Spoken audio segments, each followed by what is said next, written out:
Top 4 beginner operators. So either you're just starting out and you have limited play. I kept the obvious factors like their weapons and gadgets in mind, but ultimately I chose these 4 based on the easy learning curve of their special abilities, and most importantly, while you're still learning the maps and angles the attackers can get the drop on you. His special ability will always help the team. Sure, you guessed it, is Rook.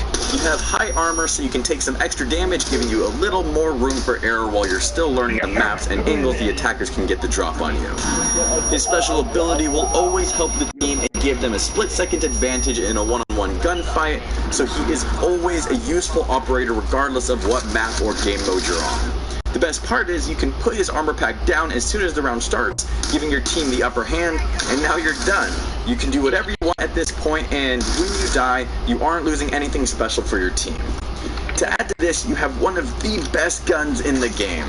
The MP5 is super accurate even with sustained automatic fire, and with the high rounds per minute, you're able to win up-close engagements against the majority of weapons when you can't land a headshot. For Rook, I suggest the MP5 with the ACOG sight because the recoil is relatively manageable and it lets you utilize this weapon's accuracy. The foregrip because it's the only choice and it mitigates some of the recoil, and the flash hider to reduce that recoil even further with this burst fire.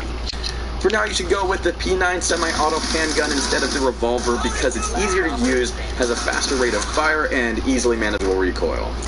I like equipping the impact grenades because it helps open up playable areas around the objective so you don't get cornered, and also gives you the ability to take on shielded players directly.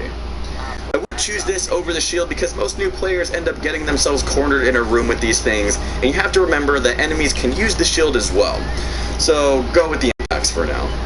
In regards to your strategy, you can Devin, get me something. Just stay relatively near the objective room because you're very slow and loud. Devin, get me something, please. You don't want to be that person that's across the map and you start taking the objective and get one tapped on the way back because your loud thumping gives away your position before you make it. Play the areas around the objective room and slow walk when you're trying to flank, and you should be able to see a good amount of action without leaving the objective completely undefended. The next defensive operator is Jaeger. His special gadget is the active defense system that takes out the most throwable Timothy, what should I order? objects, which is always a benefit to the team on any game mode or map. Almost every attacker has something that can be destroyed by the ADS, so there's always a use for this. Just like Rook's armor, you can set up before the round starts without needing to worry about dying before giving your team an advantage.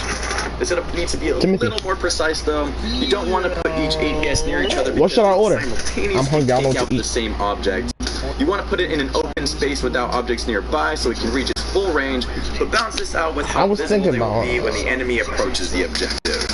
Generally, the higher the ADS is placed, the more effective they can be. Why are you buying it in the game show? Did you not tell Janae yet? It might benefit you to put them up towards the end of the setup time and or take out Twitch's drone, which will help everybody. Also, try not to put them near walls that Thatcher might use. Why don't you buy it in the store? Didn't you have money? For Jaeger's next gadget, you should always go with the barbed wire. It can seriously benefit your team in every situation. Yeah, that's... Even if everyone has it equipped, you need to run with it. Slowing down the enemies on defense is always a good strategy because time is on your side. Now that the objective rooms are prepped, you can roam around with your 3-speed operator and one of the most beautiful primary weapons in the game. This thing is just sexy. I mean, look at it. But not only does it look I like eating before it's a high damage weapon with decently manageable recoil and a good RPM. I like the ACOG sight, but try using the hollow point because it is easier to manage the recoil with this sight. Make sure to attach the foregrip and the flash hider to hide the flash and help with that small burst recoil. I really like how the suppressor looks on the 416, but you benefit more from the other barrel attachment. I actually do like to have the suppressor equipped on Jaeger's secondary just in case I get the drop on an enemy who isn't alone, and I can take the first